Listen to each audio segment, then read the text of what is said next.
Hello everyone, welcome to my channel. कैसे आप लोग? आई होप कि आप लोग अच्छे होंगे।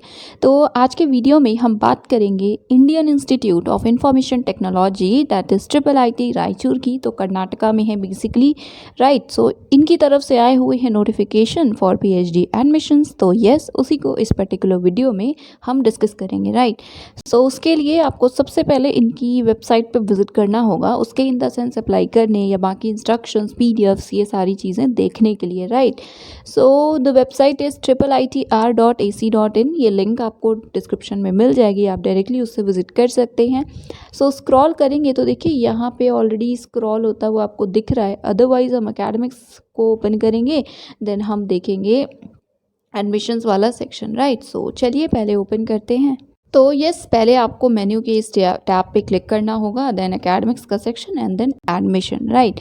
सो ये है पोर्टल एडमिशन का। इसमें बीटेक और PhD दोनों ही प्रोग्राम्स की डिटेल्स हैं, आप देख सकते हैं। तो हम बात करेंगे PhD की। सो क्लिक हियर पे क्लिक करना है एंड देन ये पर्टिकुलर पेज ओपन होगा, वेब पेज, जो कि PhD के लिए है या PhD एडमिशन से रिलेटेड न्यूज़ है यहाँ पे।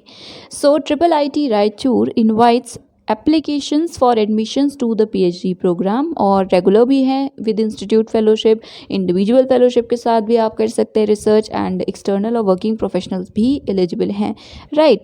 Of the institute in disciplines of computer science, तो मेनली कंप्यूटर साइंस के डिसिप्लिन्स हैं। एंड PhD इन मैथ्स के लिए, या मैथ्स में अगर आप PhD करना चाहते हैं देन आप सिर्फ रेगुलर PhD कर सकते हैं, that is part time PhD available नहीं है, ठीक है। देन थर्स्ट एरियाज कौन कौन से हैं? सो फर्स्ट इज CSE, और जिनके areas you can see computer security, embedded systems, database and formal verification. Then talking about maths, तो fractional differential equations, controllability and stability theory, right. उसके बाद ये भी लिखा हुआ है that note that the research topics are not limited to the above mentioned thrust areas and can be decided based on the mutual interest of the guide and the scholar। तो आप ज़रूरी नहीं है कि इन्हीं एरियाज से हो तो ही रिसर्च कर पाएंगे, और भी एरियाज हो सकते हैं, बट इट विल डिपेंड कि आपके गाइड और आपका जो मतलब आप एज अ स्कॉलर, आप दोनों के इंटरेस्ट हैं, सेम एरियाज अवेलेबल हों, आपके गाइड के पास वो एरिया हो, etcetera etcetera, right. So yes, उसके बाद परसेंटेज या CGPA not in the scale of या scale of 10 to CGPA, basically ये कन्वर्जन रूल है, ठीक है। तो आप CGPA आपको मिला हुआ है तो आप इसको देख लीजिएगा, या परसेंटेज से CGPA का जो कन्वर्जन है, इन सारी चीज़ों से रिलेटेड यहाँ पे कुछ चीज़ें लिखी हुई हैं, तो आप इसको देखिएगा, राइट। एंड अगर कन्वर्ट करना है तो आप कन्वर्ट करके ही एंटर करिएगा, okay. Then next is financial assistance. So yes, regular PhD students जो होंगे they are eligible to receive financial assistance through various avenues. तो first is MOE, ministry of education की fellowship. So as per current norms, ये जो fellowship है या जो हमारे फेलोज होंगे, they will be provided monthly stipend of ₹31,000 for 2 years, right. And then subsequently 35,000 for the next 2 or 3 years, right. फिर है PM फेलोशिप, तो ये भी आपको पता है एलिजिबल अगर आप हैं तो अप्लाई कर सकते हैं इनके लिए भी, प्राइम मिनिस्टर फेलोशिप के लिए। Then next is Visvesvaraya fellowship, I hope मैंने गलत प्रोनाउंस नहीं किया है। तो यस, ये है CSE के स्टूडेंट्स के लिए, CSE डिपार्टमेंट के लिए है, और इस फेलोशिप को अगर आप अवेल करेंगे तो आपका जो मंथली स्टाइपेंड होगा वो होगा 38,750 पर month for 2 years, and then 43,750 per month for the subsequent 3 years, और एडिशनल HRA भी प्रोवाइड होता है, ठीक है। उसके बाद आपको इन सभी स्कीम से रिलेटेड जो इन्फॉर्मेशन है वो इन लिंक्स पे विजिट करके मिल सकती है। इंडस्ट्री फेलोशिप्स, सो जो भी कंपनीज़ हैं कुछ प्रोवाइड करते हैं फेलोशिप रेगुलर स्टूडेंट्स को, तो आप उसको भी लाइक अवेल कर सकते हैं, ठीक है। Next is department invites applications under both regular and external categories, ठीक है। और ज़्यादा इन्फॉर्मेशन के लिए आप फैकल्टीज़ की प्रोफाइल देख सकते हैं, या अपने पर्टिकुलर डिपार्टमेंट में जो भी और इन्फॉर्मेशन है वो देख सकते हैं। सो आपको ये लिंक भी डिस्क्रिप्शन में मिल जाएगी, आप विजिट करिएगा in case you are interested. Now let's talk about the eligibility criteria for CSE। So for regular PhD, first of all candidates के पास ऑब्वियसली आप ग्रेजुएट हो, पोस्ट ग्रेजुएट हो, so candidates with a BTech, BE, BS, MSc, MCA degree in any discipline and having a MTech, ME, MS degree in CSE can apply if they meet the following eligibility criteria, right। तो criteria क्या है? First is कि BTech हो, be, BS, MSc में 8 CGPA इससे ज़्यादा रहा हो एंड एमटेक में आपके 8 सीजीपीए उससे ज़्यादा रहे हो, इनमें से ही कोई डिसिप्लिन आपका रहा हो, ठीक है। देन उसके बाद नेक्स्ट, वैसे ये जनरल के लिए था। देन नेक्स्ट है ओबीसी एनसीएल कैटेगरी, जिसमें आपके सीजीपीए 7.2 हो मिनिमम, ठीक है। एससी एसटी के लिए 6.8, राइट। एक्सटर्नल पीएचडी के लिए आपके पास B Tech, BE, BS, MSc, MCA degree हो किसी भी डिसिप्लिन में, एंड साथ में आपके पास एमटेक, एमई या एमएस डिग्री हो सीएससी, आईटी, ईसी या ईई में, राइट। और कोई भी ब्रांच में अगर आपके पास एमटेक है तो यू कांट अप्लाई, ठीक है।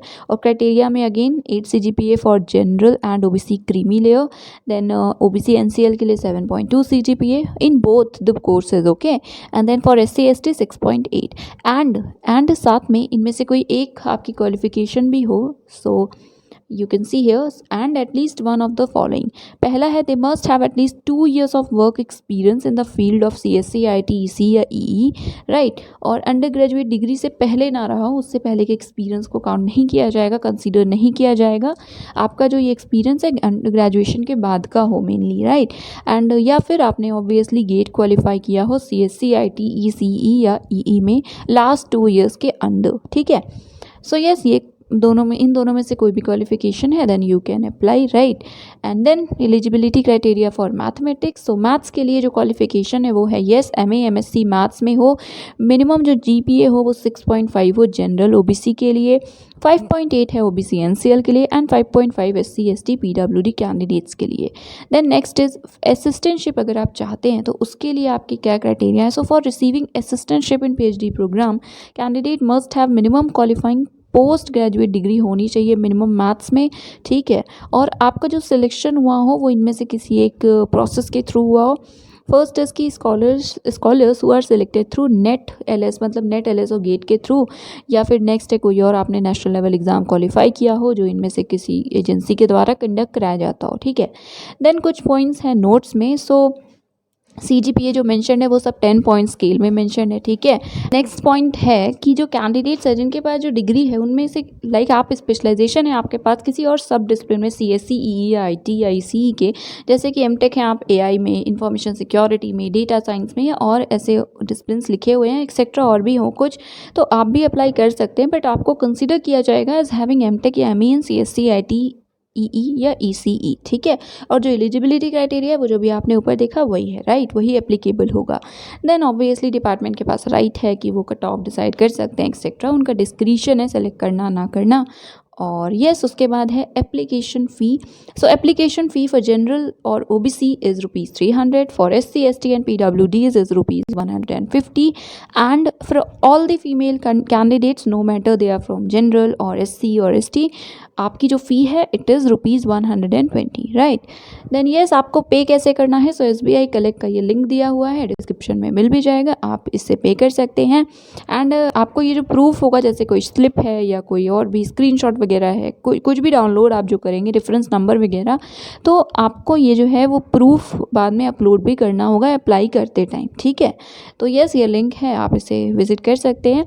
टॉकिंग अबाउट फी स्ट्रक्चर, सो अभी क्लिक हियर पे क्लिक करना पड़ेगा, तो देखते हैं अभी हम फिर एप्लीकेशन प्रोसेस कैसा है। सो ऑनलाइन इंटरव्यू होंगे मेनली, एक या मल्टीपल राउंड्स हो सकते हैं। शॉर्ट लिस्टेड कैंडिडेट्स कितने हैं उस पर डिपेंड करेगा, और जो भी कैंडिडेट्स हैं जो फाइनल इंटरव्यू के बाद सेलेक्ट होंगे वो आपका जो डिटेल्स है या जो नेम है बेसिकली सिलेक्शन लिस्ट है वो विदिन 2 वीक्स आ जाएगी इंटरव्यू डेट के बाद, राइट। और आपको बाद में बताया भी जाएगा ईमेल के थ्रू। देन सबमिशन प्रोसीजर क्या है, सो यस, आपको ऑनलाइन ही फिल करना है एप्लीकेशन फॉर्म। लास्ट डेट या डेडलाइन इज़ 30 जून 2021, 30 जून तक आप अप्लाई कर सकते हैं शाम 5 बजे तक। यहाँ पे क्लिक हेयर का जो ऑप्शन दिख रहा है यहीं पे क्लिक करेंगे सबमिट करने के लिए। अभी हम ओपन करते हैं।